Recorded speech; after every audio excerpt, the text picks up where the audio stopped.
Hi, my name is Dr. Rudra Mohan, and through the Oral Health channel, today we're going to be talking about the dental management and considerations in special need patients. Let's start.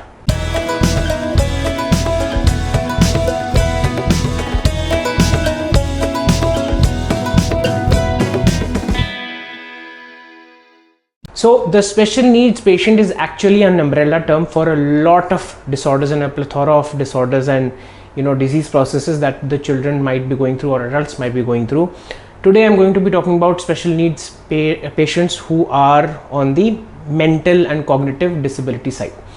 Now I have to be very careful while I choose my words, because this is not a complete cut to cut and a cause and effect kind of a video where I can just say that every patient has this. Whatever I'm saying is this empirical therapy which will apply for every patient with any sort of disease process or pathology or any sort of disorder on the spectrum.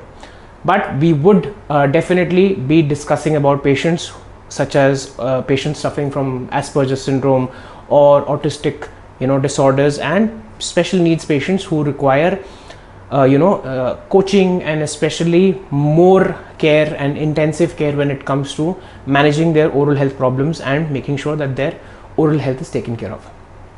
When it comes to the special needs patient, the biggest challenge for most of the parents and the dentist is, first of all, the ability of parents to recognize and acknowledge that their child might be requiring dental treatment, because of the fact that it is an all-out responsibility for the parents to make sure that their daily activities, despite their cognitive deficiencies, have to be taken care of by them, and that's where most of the times the oral health is actually ignored.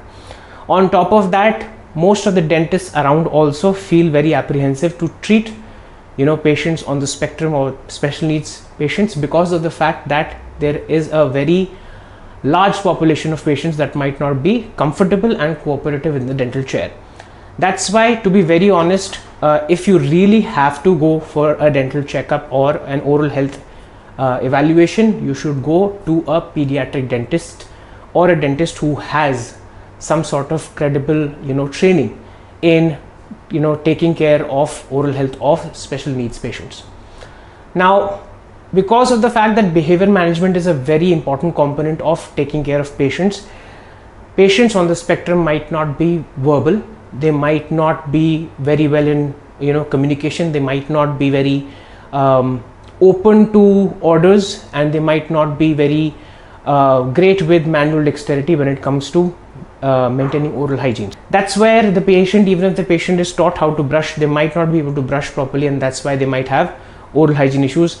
On top of that, they generally tend to take soft and sweetened diet, because maybe the functioning and the mastication might be a hindrance for a lot of patients. That's why giving them a bolus of food so that they can get the source of energy might lead to, and because of the diet rich in refined sugars, you might have more caries. A lot of disorders have a propensity towards gingival and periodontal diseases, especially because of the fact that there could be hyposalivation as a side effect of the drugs or medications that are given to them, because a lot of these patients might be prone to epilepsy. Now, coming to another aspect is that their sensitivity for stimulation might be different from the other people, the control, the normal physiologically healthy people. So any sort of sudden movements, any sort of sudden noises, any sort of unpleasant noises or visual stimulation might trigger them off, and it might be very difficult for them to cooperate. And that's where we have to be very careful as dentists and parents, so that when we are taking the child to the dental facility, the waiting time should be less, because their attention span is less, and it should be as short as an appointment as possible.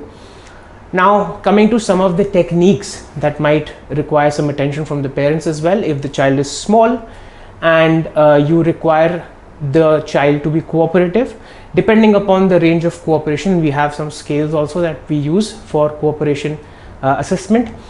You have the holding therapy, where the child can sit in the lap of the caregiver because they feel secure, and then they can get the treatment done. If the child is small, and we can do a knee to knee position where the child's parent or the caregiver is sitting right opposite to the dentist with their knees joined together, and the child can be made to lie down if the child is small.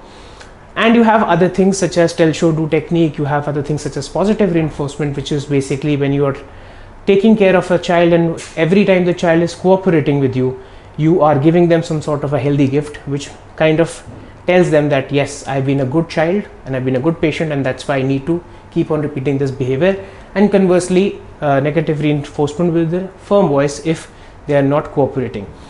For kids who are not cooperating at all, it is better to go for some sort of sedation, such as mild to moderate sedation. If they're completely not cooperative and they're getting violently aggressive, it is better to take them to a hospital setting with all the emergency drugs in place and all the medications, so that they can be taken care of and seen under general anesthesia. Now, because of all these things, it is always better that the first line of handling these situations, that the parents of the child should meet the dentist, and if the dentist is a pediatric dentist or has a visiting dentist who's a pediatric dentist or trained with taking care of special health care needs patients, it's better to get them desensitized towards the whole setting, and waiting time should be less. And there are a lot of other things that need to be done, apart from the fact that there has to be clearance from the medical practitioners whomsoever they're being shown, because of some sort of drug interactions or any sort of systemic issues or health problems that might alter the course of the treatment for their oral hygiene maintenance and correction. So this was today's episode. Please like, share, subscribe, and to press the bell icon button for important updates. If you want to get in touch with me, here are my social media handles. Kindly refrain from calling me directly, as I might be busy with patients. Just drop me a message with your name, your location, and the common oral health problem that's causing you discomfort on WhatsApp. Kindly be patient, as I might not reply immediately, but I will reply in a couple of days. And if you have any queries, doubts, apprehensions, or insights, please feel free to put them in the YouTube comment section. So that's it for today. Thank you.